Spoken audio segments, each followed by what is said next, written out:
துடுப்பதி கிருஷ்ணன் எனப்படும் நான் முதலில் உங்களுக்கு இந்த மறக்க முடியுமா இந்த சிவாஜியின் படங்களின் நடிப்பு சாதனையை வெளிப்படுத்துகின்ற பதிவின் போது இன்று உங்களுக்கு ஏபி நாகராஜன் அவர்களின் நவராத்திரி என்னும் புத்தம் புதிய அற்புதமான புதுமையான கதையை தெரியப்படுத்துவதில் பெருமைப்படுகிறேன். சிவாஜி கணேசன் அவர்கள் நடிப்புகள் பல சிரமங்களுக்கிடையே வந்து முன்னேறி 1952ஆம் ஆண்டு தீபாவளி அன்று அக்டோபர் 17ஆம் தேதி பராசக்தி என்னும் படத்தின் மூலம் திரைகள் தோன்றி நடிப்பிலே புரட்சியும் வசனத்திலே மறுமலர்ச்சியும் ஏற்படுத்திய புத்தம் புதிய உயர்வான நடிப்பாளிலே உலக நடிகராக பெயர் பெற்றார். அதன் பின்னே பல படங்களில் பல வேதங்கள் நடித்த அவர் சுமார் 12 ஆண்டு கழித்து தன்னுடைய 100வது பட சாதனையை இந்த நவராத்திரி படத்தின் மூலம் நிகழ்த்தியுள்ளார். இந்த நவராத்திரி படம் 100வது படமாக வெளிவரும் போது இதில் சிவாஜி கணேசன் அவர்களுக்கு தர்மசங்கடமான நிலை ஏற்பட்டது. இந்த தீபாவளி அன்று, அதாவது 3/11/1964 அன்று 2 படங்கள் வெளிவர தயாராக இருந்தன. ஒரு படம் பத்மினி பிக்சர்ஸ் B.R. பந்தில் அவர்கள் தயாரித்த 9வது சிவாஜி வைத்து எடுக்கப்பட்ட 8 படம் 9வது படமாக முரடன் முத்து என்னும் படமும், 2வது சினிமாவுகளை புரட்சி ஏற்படுத்தின வகையிலே சிவாஜிபால் மிகுந்த பேரன்பு கொண்டிருந்த திரு ஏபி நாகராஜன் அவர்கள் அவரை சிவாஜி உச்சநாய்க்கு நடிப்பிலே உலக நடிகராக கொண்டு வர வேண்டும், தானும் அதனால் பெயர் பெற வேண்டும் என்ற பேராவால் இந்த நவராத்திரி படத்தை புத்தம் புதிய படமாக தயாரித்திருந்தார். இந்த படத்தில் சிவாஜி அவர்கள் 9 வேடங்களில் வருவார். அந்த 9 நவரச மனிதர்களையும் சந்திக்கின்ற நடிகையாக நடிகர்கள் சாவித்திரி அவர்கள் தோன்றுவார்கள்.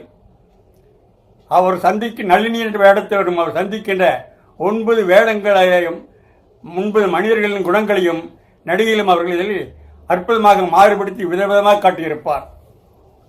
இந்த படம் தயாரிக்கப்படும் போது ஏபி நாகராஜனை பற்றி கண்டிப்பாக சொல்லியாக வேண்டும். அவர் தமிழிலே ஆழ்ந்த புலமையும் தமிழ் இலக்கிய புராண இதிகாச என எல்லாத்திலும் சிறந்த ஈடுபாடும் கொண்டிருந்தவர். அத்தோடு அரசியலிலும் மாப்ப சிவஞானம் அவர்களின் சிஷ்யராக இருந்து தமிழரசு கழகத்தில் தொண்டராக பணியாற்றி இருக்கிறார். அவருக்கு எப்பொழுதுமே சிவாஜி நடிப்பிலும் மிகுந்த ஈடுபாடு உண்டு. அவர் பல நாடக கம்பெனியில் நடித்து கடைசி சினிமாவில் நுழைந்து நடிகராகவும் திரைக்கதாசிரியராகவும் இயக்குநராகவும் பிறந்தவர். அவர் நால்வர், மாங்கல்யம், பெண்ணரசி போன்ற படங்களில் நடித்து நல்ல பெயரையும் பெற்றார். ஆனால் அவர் தன் உடலை கட்டுக்கோப்பில் வைத்துக் கொள்ள தவறிவிட்டார். உடல் பெருத்த ஒரு கதாநாயகன் வேஷத்துக்கு தகுதியான நிலை அடைந்து விட்டார். அதனால் அவர் தன்னுடைய நடிப்பை விட்டுவிட்டு சிவாஜியுடைய நடிப்பை இன்னும் உச்சத்தை கொண்டு செல்ல வேண்டும், அவர் மூலம் அவரும் மேம்படுத்தி தானும் மேம்பட்டு ஒரு சிறந்த தயாரிப்பாளராக வர வேண்டும் என்ற வாவால் அவர் சிவாஜி அவர்களை வைத்து நவராத்திரி படத்தை தயாரித்தார். அதற்கு முன் நடிகர் V.K. ராமசாமியுடன் இணைந்து மக்களை பெற்ற மகராசி, வடிவுக்கு வளைகாப்பு என்ற வெற்றி படங்களை வெற்றிகரமாக தயாரித்து அளித்தார். பிறகுதான் தன் சொந்த பட கம்பெனியாக விஜயலட்சுமி பிக்சர்ஸ் கம்பெனியின் மூலமாக நவராத்திரி தொடங்கி வைத்தார். B.R. பந்திலும் ஆசை கடைசி நிறைவேறவில்லை. காரணம், சிவாஜியின் நலம் விரும்பிகள் ஏபி நாகராஜன் புதுமையான தயாரிப்பான நவராத்திரி படத்தையே தீபாவளிக்கு வெளியிடலாம் என்று தீர்மானமாக சொல்லி அவ்வாறு வெளியிடப்பட்டது. இந்த படத்தின் கதை என்னவென்றால், தன் வீட்டில் பார்த்திருக்கும் மாப்பிள்ளை தன் கல்லூரி காதலன் ஆனந்தன் அல்ல என நினைத்து நடிகை நளினியை காட்ட வீட்டை விட்டு வெளியேறி கிணற்றில் விழப் போகிறாள். அப்பொழுது அற்புதம் என்ற பணக்காரன் அவளை காப்பாற்றுகிறான். அவனிடமிருந்து தனித்து செல்லும்போது விபச்சாரி விடியில் சிக்குகிறாள். அங்கு பயந்த சுபாமுடைய குடிகாரனிடம் பவ்யமாக பேசி சாமர்த்தமாக வெளியேறுகிறாள். 3வது போலீஸில் சிக்கி குணமுள்ள மனநல மருத்துவர் முன்பு நிறுத்தப்படுகிறாள். அவரிடம் சாமர்த்தியமாக பேசி அங்கிருந்த நோயாளி பெண்களிடம் கலந்து ஆடி பாடி மகிழ்ந்து அப்படியே நழுவி விடுகிறாள். 4வது நவராத்திரி தினத்தன்று அவள் கோபமுற்ற முரடனிடம் சிக்குகிறாள். அங்கே அந்த முரடனுடைய எதிரிகள் அவரை துப்பாக்கி சுட்டு கொன்றுவிட அங்கிருந்தும் தப்புகிறாள். 5வதாக அப்பாவியான சாந்தமான விவசாயி சந்திக்கிறாள். அங்கு அந்த பூசாரி வேடத்தில் இருக்கும் நாகேஷ் அவர்கள் நளினிக்கு பேயொட்டுகிறேன் என்று ஓட்ட வருவார். ஆனால் நளினியோ பூசாரிக்கு பேயொட்டி அங்கு தப்புகிறாள். தொழுநோயாளியை அவள் ஒரு நல்ல மருத்துவம் சேர்த்து விட்டு அங்கிருந்து தப்பி செல்கிறாள். 7வது நாள் அவள் சிருங்காரமான தெருக்கூத்து கலைஞனை சந்திக்கிறாள். அந்த கலைஞனை வேண்டுகோளை ஏற்றி அன்றிரவு அவன் கூட சத்தியவன் சாவித்திரி நாடகத்தில் சாவித்திரியாக நடித்து அவனுக்கு உதவி விட்டு அவனை விட்டு தவிர்ந்து செல்கிறாள். 8வதாக ஒரு வீரமாக உள்ள போலீஸ் அதிகாரியை சந்திக்கிறாள். அங்குதான் அவளுக்கு அந்த போலீஸ் அதிகாரி மூலியமாக அவர் இவள் காதலன் ஆனந்தனுடைய சித்தப்பா என்று அறிந்து கொள்கிறாள்.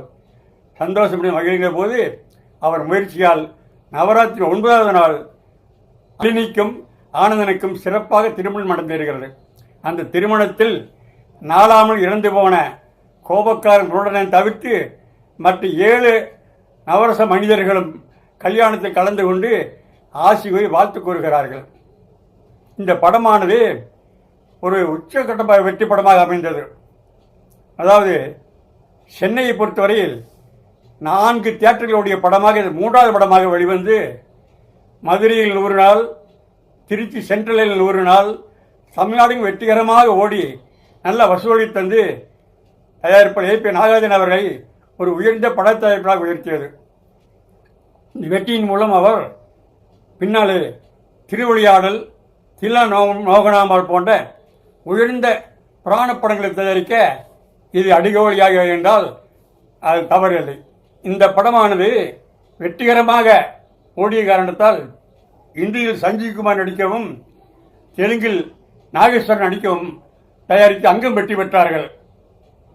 இந்த படத்தின் வெற்றியை பத்திரிகையில் சொல்லும்போது இந்த படத்துக்கு விருது கொடுப்பதாக இருந்தால் நடிகர் சிவாஜி கணேசனுக்கு மட்டுமே 9 வேடங்கள் எடுத்த 9 விருதுகளை கொடுக்கலாம் என்று பாராட்டுகள் தெரிவித்தன.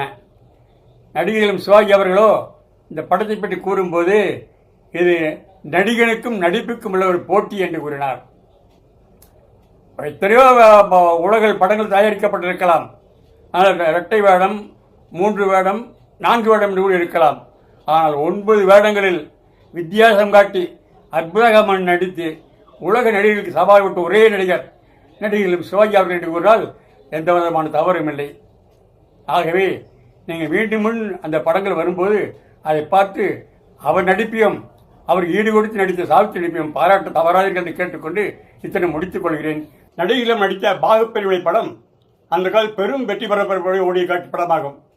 அதன் கதாசிரியர் சோலைமணி அவர்கள் ஒற்றுமையுடன் வாழ்ந்தாலே வாழும் நன்மையே, வேற்றுமையை வளர்த்தாலே விளையும் தீமையே என்ற கருத்தினை அடிப்படையாக கொண்டு பாகுப்பெரி படத்தின் கதையை 2 சகோதரரை சேர்த்து வைத்து அற்புதமாக படைத்திருந்தார்.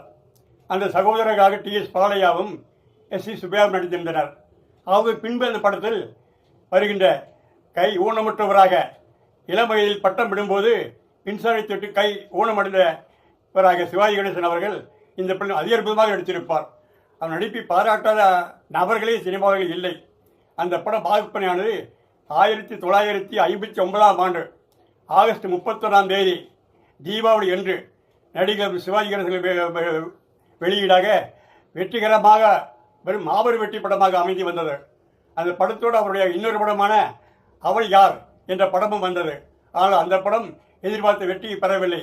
ஆனால் பாகப்பிரிவிலையோ தமிழ்நாடு மாபெரும் வெற்றியோடு ஓடுகிறது. இந்த படத்தில் தான் சிவாஜியுடன் சரோஜதேவி அவர்களும் இணைந்து நடித்த முதல் படம் என்ற பெருமையை பெற்றது. சிவாஜி கணேசன் அவர்கள் இந்த படத்தை நடிப்பை பார்த்துவிட்டு இந்தியில் தயாரிக்கலாம் என்று கருதிய போது வாசுமன் தயாரிப்பாளர் அவர்கள் இந்தி நடிகர்கள் முக்கிய நடிகர்களான திலீப் குமார், ராஜ்குமார், ராஜ் கபூர், தேவான் ஆகியோர் அணுகிய போது சிவாஜி போல எங்களால் நடிக்க இயலாது, ஆகவே நீங்கள் வேறு யாரையாவது நடிக்க சொல்லுங்கள் என்று கூறியவைகள் நழுவி தப்பிச் சென்று விட்டார்கள். அதாவது அவர்கள் அந்த அளவுக்கு சிவாஜி அளவுக்கு நடிக்க முடியாது என்று அவர்கள் கூறி மறுத்து விட்டனர். கடைசியாக நர்கீசன் கணவர் சுழிதத் அவர்கள் சிவாஜியை போல் நடித்தார். அந்த படம் காந்தான் என்ற பெயரிலே இந்தியிலே வெளிவந்து இந்தியில் பெரிய வெற்றி படமாக அமைந்த படமாகும். அந்த படத்தில் வந்த லாபத்தை கொண்டு தயாரிப்பாளர் வாசுமேனன் அவர்கள் வாச ஸ்டுடியோவை சென்னையில் கட்டினார் என்றால் பார்த்துக் கொள்ளுங்களேன் எவ்வளவு லாபம் வந்திருக்கும் என்று. அதே படம் தெலுங்கிலையும் என்டிஆர் நடிக்கவும் மலையாளத்தில் கமலஹாசன் நடிக்கவும் எடுத்து மாபெரும் பெட்டி சுவைத்தார்கள். பாகுப்பணி படத்தின் ஒவ்வொரு காட்சியும் மக்கள் உன்னதமாக ரசிக்கின்ற அளவுக்கு அதன் பாடல்களும் அற்புதமாக அமைந்திருந்தது. ஏன் பிறந்தாய மகனே ஏன் பிறந்தாய மகளே என்ற படத்தில் சிவாஜி நடிப்பும் சரோஜதேவியும் சிவாஜியும் அவர்கள் முதலிலிருந்தே அவர் அனாதையாக வந்த சரோஜதேவி சிவாஜி அவர்கள் தன் மனைவியாக ஏற்றுக்கொள்ளும் போது சரோஜதேவி காட்டுகின்ற பரிவும் சிவாஜி அவர்கள் ஐயோ தன் ஊனமட்டமாகிட்டே என்னால் உனக்கு என்ன வாழ்வு சுகம் தர முடியும் என்று மறுத்தும் சரோஜதேவி இல்லை அடைக்க நீங்கள் தான் வேண்டும் என்று கூறி கலந்து கொண்டார். இப்படிப்பட்ட காட்சியில் அடுக்கிக் கொண்டே போகலாம். அந்த படத்தை பாகுப்பிணை படத்தை வந்து மீண்டும் தயாரிப்பதென்றால் அந்த நடிப்பதற்கு நடிகை இல்லையே என்ற ஏக்கம் தான் ஏற்படுகிறது. இந்த படமானது 59 வண்டு மதுரை சிந்தாமணி தியேட்டரிலே 216 நாட்கள், திருச்சி ஜூபிலி தியேட்டரிலே 167 நாட்கள் என்ற வெற்றிகரமாக ஓடி மாபெரும் வசூல் சாதனை படைத்தது. மதுரையிலே சாதாரண வண்ணமில்லாத படங்களிலே இந்த படத்தில் வசூல் மாபெரும் படமாக இருந்தது. ஆகவே பாகுப்பிள்ளை போன்ற படங்கள் தமிழ் பட உலகின் சினிமா சரித்திரத்தையே பெரிய வெற்றிகரமாக மாற்றியது என்றால் மிகையல்ல. அந்த படத்தை தயாரித்த சரவணன் வேலுமணி அவர்கள் அடுத்து பாழும் படமும் என்ற படத்தையும் தயாரித்தார். அந்த படத்தை பற்றி உங்களை அடுத்து நான் விரிவாக கூற விரும்புகிறேன். இத்துடன் பாகுப்பிள்ளையின் வெற்றி சரித்திரத்தை முடித்துக் கொள்கிறேன். நன்றி, வணக்கம். இன்று பாரதி ராஜா இயக்கத்தில் நடிகர் சிவாஜி கணேசன் நடித்த மரியாதை என்ற படத்தை வழங்குவதில் பெருமைப்படுகின்றேன். ஆற்றங்கரை ஓரமாக அமைந்துள்ள அந்த கிராமத்தில் மக்களின் பேராதரவும் கொண்ட நாட்டாண்மை மலைச்சாமியாக நடிகர்கள் நடித்திருக்கிறார். அவர் அந்த கிராமத்தில் வேண்டா வெறுப்பாக அடங்காப்படாரியான மனைவி பொன்னாத்தாரோடு வாழ்ந்து வருகிறார். பொன்னாத்தால் அடங்காப்படியாக இருந்து சிவாஜியாவை கட்டுக்கு வைத்திருக்கிறார். ஊருக்கு பிழைப்பு தேடி குயிலி என்ற இளம்பெண் தன் அப்பாவோடு வருகிறாள். வந்த அவள் நாட்டாண்மை மலைச்சாமியின் அன்பையும் பாசத்தையும் ஆதரவையும் பெறுகிறாள். அதோடு அவள் மலைச்சாமியின் மீது போன மனம் பெறுமாறு நடந்து கொள்கிறாள். இதை கண்ட பொன்னாத்தால் குயிலி மீது மலைச்சாமி காட்டுகின்ற அன்பை வெறுத்து எதிர்த்து பஞ்சாயத்தில் புகார் செய்கிறார். பஞ்சாயத்தை கேள்வி ஒரு பக்கம், பொன்னாத்தாரின் ஏழனம் ஒரு பக்கம், கொச்சிப்புடன் ஒரு பக்கம் இருந்த போது மலைச்சாமி அவளோடு வாழ்வதையே வெறுத்து விட்டு அவளை ஓங்கி ஒரு உதைத்து விட்டு துண்டை உதிரி போட்டு வெளியே செல்கிறார். எங்கே? குயிலின் குடிசைக்கு. ஆனால் குயிலி அங்கே இல்லை.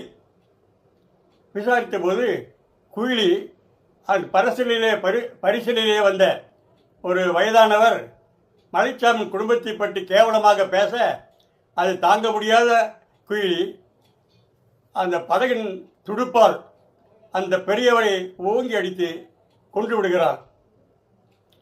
இதை கேள்விப்பட்ட மலைச்சாமி தன் குடும்பத்திற்காக மானத்தை காப்பாற்ற குயிலி இந்த சிறையிலே அடைபட்டு சித்திரவதைப்படுகிறாய் என்று அவள் மீது இரக்கம் கொண்டு மறுபடியும் தன் வீட்டுக்கு செல்லாமல் குயிலின் குடிசைக்கே செல்கிறார். அங்கே அவர் குயிலியின் நிலையை கண்டு மனம் வெதும்பி வருந்துகிறார். தன்னால் குயிலுக்கு இந்த மாதிரி நிலை ஏற்பட்டுவிடது என்று கருதி அவர் நினைவிலேயே அவர் கொஞ்சம் கொஞ்சமாக வாடிப்பட்டு வருகிறார். ஒரு நாள் குயில் அந்த மண்ணை தொடுகிறார். குயில் அந்த மண்ணை தொட்டவுடன் மலைச்சாமியின் உடல் சிலிப்பை காட்டுகிறது. ஒரு புத்துணர்வு ஏற்படுகிறது. அவர் உள்ளே நுழைந்து மலைச்சாமியின் அருகிலே அமர்ந்து கொள்கிறார். அந்த சமயத்தில் வெண்முடித்தாளியை அவர் எடுத்து குயிலியின் கையிலே வைக்கிறார். அவள் கையும் அவர் கையும் இணையும் போது மலைச்சாமிக்கு 1000 ஆண்டுகள் குயிலோடு வாழ்ந்த ஒரு திருப்தி ஏற்படுகிறது. அதே திருப்தி தான் குயிலுக்கும் ஏற்படுகிறது. கொஞ்ச நேரத்தில் மலைச்சாமி உயிர் அவரை விட்டு பிரிந்து விடுகிறது. பிரிஞ்ச உடனே அந்த நினைவுகளிலேயே குயிலி தன்னைத்தானே வருத்தி கொண்டு அந்த இடத்தை விட்டு எழுந்து ரயிலை நோக்கி நடந்து செல்கிறார். இந்த படமானது 1985 ஆகஸ்ட் மாதம் 15 வெளிவந்தது. இந்த படம் Chennai Shanthi theatre, Kovai Darshana theatre, Thanjavur Kamala theatre என 3 தியேட்டர்களிலும் 175 நாட்களை கடந்து வெள்ளி விழா படமாக ஓடியது. கோவை தர்சனா தியேட்டரில் 650 காட்சிகள் அரங்கில் இருந்து கிடைத்த காட்சிகளாக ஓடி தமிழ்நாட்டிலே பெரிய சாதனை ஏற்படுத்தியது. அதேபோல் தஞ்சாவூர் கமலா அரங்கிலே தினசரி 4 காட்சிகள் வீதம் 100 நாட்கள் 400 காட்சிகள் ஹவுஸ்ஃபுல் காட்சிகளாக ஓடி அரங்கில் காட்சிகளாக ஓடி பெரும் மதிப்பை பெற்றது, நல்ல வசூலையும் பெற்றது. 100 நாட்கள் ஓடிய 9 தியேட்டர்களில் 1 கோடி ரூபாய்க்கு மேல் அந்த காலத்திலே வசூல் செய்தது இந்த படம். மேலும் இந்த படம் 10 தியேட்டர்கள் 100 நாளும், 15 தியேட்டர்களில் 88 நாட்களும், 35 தியேட்டர்களில் 50 நாட்களும் ஓடி தமிழகத்தில் பெரும் வசூல் பிரளயத்தை ஏற்படுத்தியிருந்தால் அது மிகையல்ல. இந்த படத்தில் ஒரு புதுமை என்னவென்றால், நடிகர் சிவாஜி அவர்கள் நடுத்தர வயது வாலிபராக நடித்திருப்பார். அந்த வயதில் அவருக்கு இளைஞர்களைப் போல அந்த குயிலின் மீது ஒரு பாசமும் பற்றும் ஏற்படுகிறது. குயிலுக்கும் அதே நிலையிலார் அவள் மீது முதலில் மரியாதையும் பயமும் இருந்தது. பிறகு குயிலியை பொன்னாத்தார் மலைச்சாமியின் மனைவி நடு வீதியில் செருப்பால் அடித்த போது குயிலின் மனம் அவரோடு சேர்ந்து வாழ வேண்டும், தாரமாக வாழ வேண்டும் என்று ஆசைப்பட்டு அது முடிவிலேயே அதே மாதிரி நிலை விடுகிறார். ஆனால் அவள் மலைச்சாமி இறந்து விடுகிறார். ஆனால் மனதிலே குயிலி மேல் அது அவர் மனைவி என்ற பாசமும், குயிலிக்கு மலைச்சாமி தன் கணவன் என்ற பாசமும் இறுதி வரை இருந்திருக்கிறது என்பதை நாம் நன்றாக அறிவோம். இந்த படத்திலே நடிகர்கள் சிவாஜி அவர்கள் செருப்பு அணியாது வெறும் காலிலே நடந்திருப்பார். இந்த படமானது படத்தில் இருக்கின்ற பாடல்கள் எல்லாமே வைரமுத்துவால் எழுதப்பட்டது. பாடல்கள் எல்லாம் பலாச்சுளை என்றால் இசையமுத்து இளையராஜா இசையோ கொம்பு தேனை நம் ரசிகர்கள் எல்லாம் மாபெரும் சந்தோஷத்தில் ஆழ்த்தியது. இந்த படத்தின் பாடல்களுக்காக கவிஞர் வைரமுத்து அகில இந்திய முதல் பரிசை பெற்று பெருமைப்பட்டார். நமக்கு தமிழ்நாட்டுக்கு பெருமை ஏற்படுத்தினார். பிணிமாலயா பத்திரிகை நடிகர் சிவாஜி கணேசன் நடிப்பிற்காக அவர் சிறந்த நடிகராக தேர்ந்தெடுத்தது. மேலும் இந்த படமானது ஆத்ம பந்தோ என்ற பெயரில் தெலுங்கிலே மொழிமாற்றம் செய்யப்பட்டு அங்கும் 7 தியேட்டர்கள் 100 நாட்களை கடந்து ஓடியது. முதல் முறை படமானது சிவாஜியுடைய சினிமா சரித்திரத்திலே எந்த காலத்திலுமே மறக்க முடியாத உச்சத்திலே நடித்த படமாக கருதப்படுகிறது. அதே போல்தான் டி ராதாவும் சிவாஜிக்கு ஈடு கொடுத்து அருமையாக நடித்திருப்பார். அனைவருக்கும் என் நன்றி.